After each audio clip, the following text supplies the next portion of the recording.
जंगल में बारिश झमझम बरस रही थी। जंगल के एक कोने में एक बड़ा सा छपरा था। उस छपरे के नीचे कोई भी नहीं रहता था, लेकिन वो छपरा इतना बड़ा था कि उसके नीचे बारिश का पानी भी नहीं आ रहा था। कुकू भाई, आप छोटी मिट्टू को बताएं और मैं जग्गू को ले आती हूँ। आज हम सब छपरे के नीचे जाकर बारिश का आनंद लेंगे और सब्जियों वाले चावल बनाएंगे। सब्जियों वाले चावल तो खाने को मेरा बहुत दिल कर रहा है। कुकू छोटे मिट्टू के पास जाता है। छोटे मिट्टू, जल्दी से बड़े छपरे के नीचे आ जाओ, हम सब वहाँ जा रहे हैं। जग्गू भाई चले, हम सब छपरे के नीचे आज सब्जियों वाले चावल बना रहे हैं। फिर तो आज मजा ही आ जाएगा। आप घर से चूल्हा और बर्तन लेकर वहाँ पहुँच जाए, मैं कीकी को बुला कर लाती हूँ। थोड़ी देर बाद जंगल के सभी छोटे पक्षी उस बड़े छपरे के नीचे इकट्ठे हो जाते हैं। हम सब अपने अपने काम बांट लेंगे, ऐसे काम आसान हो जाएगा। मैं तो चावल बनाऊंगी, क्या आप में से कोई भी चावल नहीं बना सकता? मैं गोभी की सब्जी और आलू लाऊंगा, लाल मिर्ची, हरी मिर्ची और टमाटर मैं लाऊंगा। मटर की बेल मेरे घर के पास है, मैं मटर और गाजर लाऊंगा। मैं चूल्हा तो ले आया हूँ, अब मैं लकड़ियाँ ढूंढ कर लाता हूँ। मैं आप सबके आने तक प्याज काट लेती हूँ। फिर वो सब अपने अपने काम पर निकल जाते हैं। कबूतर का बेटा कीकी अपने घर के पास जाता है। उसके घर के पास एक मटर की बेल थी। कीकी उस बेल से मटर तोड़ने लगता है। कीकी की मम्मा भी वहाँ आ जाती है। कीकी बेटा, इतनी तेज़ बारिश में तुम क्या कर रहे हो? मम्मा, हम सब छोटे दोस्त मिलकर छपरे के नीचे सब्जियों वाले चावल बना रहे हैं। इसीलिए मटर लेने आए हो, लेकिन मैं मटर फिर ही लेकर जाने दूंगी अगर तुम सब मुझे भी सब्जियों वाले चावल खिलाओगे। हाँ मम्मा, मैं आपको भी दे जाऊंगा। क्या अब मैं मटर तोड़ लूँ? हाँ तोड़ लो। मम्मा, मैं कुछ गाजरें भी ले जाऊँ? हाँ ले जाना, लेकिन मुझे चावल देकर जाना मत भूल जाना। मम्मा, मैं ज़रूर दे जाऊंगा।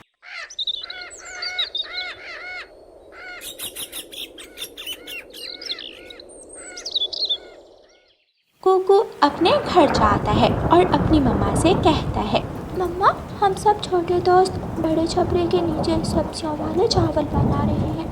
मम्मा, मैंने गोभी और आलू लेकर जाने हैं, मुझे कुछ पैसे दें। अगर आप मुझे सब्जियों वाले चावल खिलाने का वादा करो तो फिर मैं आपको पैसे दूंगी, वरना मैं नहीं दूंगी। मैं वादा करता हूँ मम्मा, जब सब्जियों वाले चावल बन गए तो मैं आपको भी दे जाऊंगा। ठीक है, ये लें पैसे। इन पैसों से गोभी और आलू की सब्ज़ी ले जाएं। कुकू खुश हो जाता है और अपनी मम्मा से पैसे ले जाता है। जग्गू पूरे जंगल में घूमता है, लेकिन उसे कहीं से भी सूखी लकड़ियाँ नहीं मिलती। थक हार कर जग्गू अपने घर चला जाता है और अपनी मम्मा से कहता है, मम्मा मम्मा, हम सब छोटे दोस्त सब्जियों वाले चावल बना रहे हैं, लेकिन मुझे कहीं से सूखी लकड़ियाँ नहीं मिली। आप मुझे इन लकड़ियों में से कुछ सूखी लकड़ियाँ दे दें। ना ना, अगर मैंने ये लकड़ियाँ तुम्हें दे दी तो मैं खाना कैसे बनाऊंगी? मम्मा, आप आज खाना ना बनाना, हम सब्जियों वाले चावल बना रहे हैं, मैं आपको भी चावल दे जाऊंगा। अच्छा, फिर तुम लकड़ियाँ ले जा सकते हो, और याद रखना ऐसा ना हो कि दोस्तों के साथ खुद सब्जियों वाले चावल खा लो और अपनी मम्मा को भूल जाओ। मम्मा, ऐसा कैसे हो सकता है? मैं आपको चावल ज़रूर देकर जाऊंगा। जग्गू भी सूखी लकड़ियाँ ले जाता है। छोटा मिट्ठू अपनी मम्मा से लाल मिर्ची, हरी मिर्ची और लाल टमाटर ले लेता है। मम्मा, कुछ खाना मत, मैं आपको सब्जियों वाले चावल देकर जाऊंगा। बारिश में सब्जियों वाले चावल खाने का मुझे बहुत मज़ा आता है, प्यार से दे जाना मेरे बेटे। छपरे के नीचे आग जलती है। गुड़िया चावल बनाना शुरू करती है। बाकी दोस्त आपस में बैठे गप्पे लगा रहे थे। थोड़ी देर बाद सब्जियों वाले चावल बन जाते हैं। सबको बहुत तेज़ भूख लगी हुई थी। सबसे पहले जग्गू आहिस्ता से बोलता है, थोड़े चावल मेरी मम्मा भी मांग रही थी। फिर कुकू बोलता है, गुड़िया बहन, मम्मा भी सब्जियों वाले चावल मांग रही थी और मैंने कहा कि मैं दे जाऊंगा। मेरी मम्मा को सब्जियों वाले चावल बहुत पसंद हैं। मेरी मम्मा तो मुझे मटर ही नहीं दे रही थी। मैंने वादा किया कि मैं चावल देकर जाऊंगा, फिर मम्मा ने मुझे मटर और गाजर दी। मुझे पता था मेरे सब्जियों वाले चावल सब खाना चाहेंगे, इसीलिए मैंने चावल ज़्यादा बनाए हैं, लेकिन हम सब मिलकर यहाँ बैठकर ही सब्जियों वाले चावल खाएंगे और बारिश का आनंद लेंगे। सब जाएं और अपनी अपनी मम्मा को बुला लाएं। फिर वो सब छोटे पक्षी अपनी अपनी मम्मा को बुला लाते हैं और गुड़िया सबको सब्जियों वाले चावल डालकर देती है।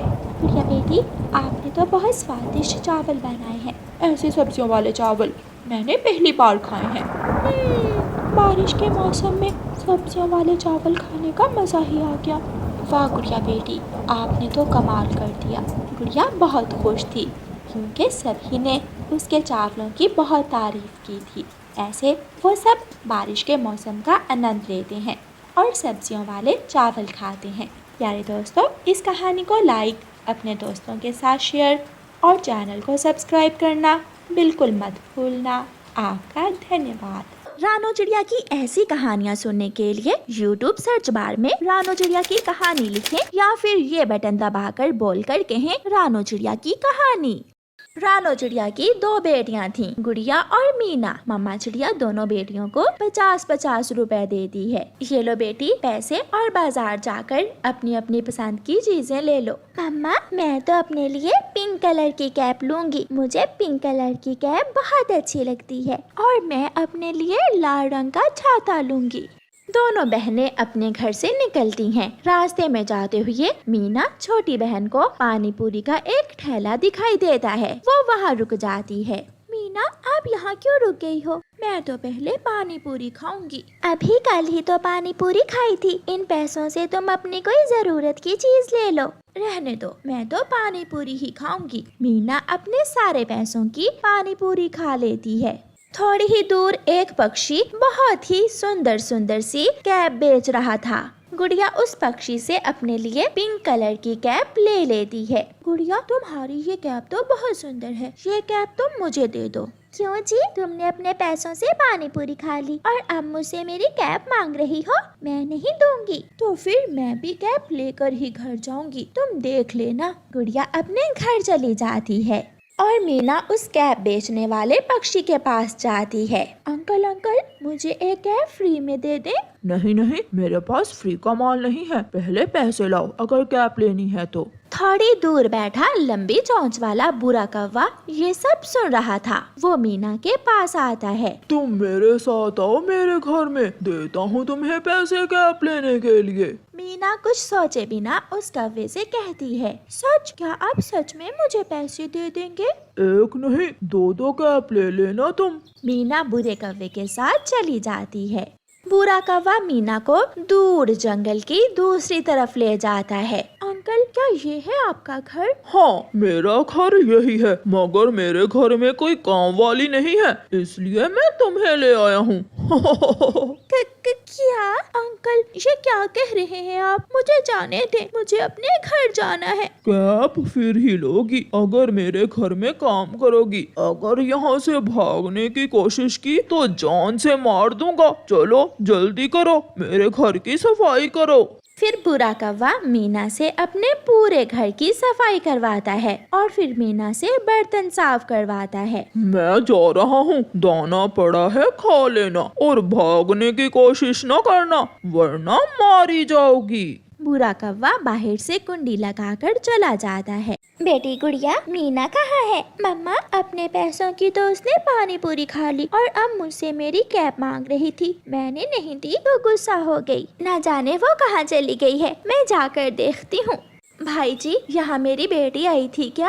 हाँ, वो मुझसे फ्री में कैप मांग रही थी और फिर ये कौवे के साथ कैप लेने के लिए पैसे लेने चली गई। ये सुनकर मम्मा चिड़िया तो डर जाती है। ये क्या किया मीना बेटी तुमने? वो कौवा तो बहुत बुरा है। मम्मा चिड़िया जल्दी से भागती है और अपने पड़ोसी कबूतर के पास जाती है और कबूतर को साथ लेकर अपनी बेटी को घने जंगल में ढूंढने जाती है। चिड़िया, मीना यहाँ तो नहीं है, न जाने वो कौवा मीना को कहाँ ले गया होगा। मेरी बेटी ठीक हो कबूतर भैया, मुझे बहुत चिंता हो रही है अपनी बेटी की। मीना रोए जा रही थी कि अचानक दरवाजा खुलता है। एक लंबे लंबे बालों वाली कौवी दरवाजे पर खड़ी थी। बुरा घर में है क्या? मीना उस कौवी की किसी बात का जवाब दिए बिना जल्दी से घर से बाहर निकल जाती है और वहाँ से भाग जाती है। वो तेजी से उड़ती हुई अपने घर की तरफ जाती है। रास्ते में उसे उसकी मम्मा और कबूतर मिल जाते हैं।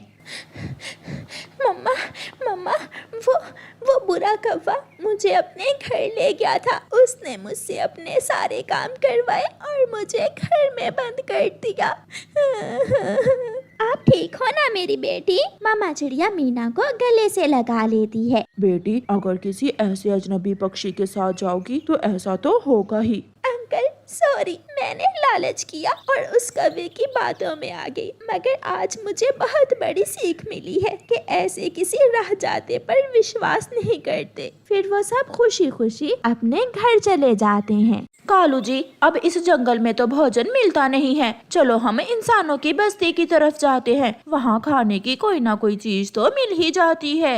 और अपना घोंसला किसी बिजली के खंबे पर बना लेंगे। ये सोचकर कौवा और कौवी इंसानों की बस्ती की तरफ जाते हैं। किसान के घर की छत पर मकई के भुट्टे बिखरे हुए थे। उन्हें वहाँ से भोजन मिल जाता है। गोरी, भोजन तो गया मिल, अब हम वो सामने वाले खंबे पर अपना घोंसला बना लेते हैं। फिर वो कौवा और कौवी उस खंबे की तरफ जाते हैं और उस पर अपना घोंसला बनाना शुरू करते हैं। सूखी लकड़ियाँ और कुछ तिनके इकट्ठे करने के बाद कौवा और कौवी अपना घोंसला बना लेते हैं। कौवा और कौवी सो जाते हैं। फिर दूसरे दिन गोरी कौवी खंबे से खूब बातें करती है और उसका दिल लगाती है। खंबे जी, मैंने तो सोच लिया है, मैं कोई सुंदर सी खंबी देखकर तुम्हारी शादी कर दूंगी। शादी की बात सुनकर तो वो खंबा झूलने लगता है। अरे खंबे जी, इतना भी ना झूमो कि हमारा घोंसला ही नीचे गिर जाए। मेरा कालू दाना लेने गया है, क्या तुम भी दाना खाओगे?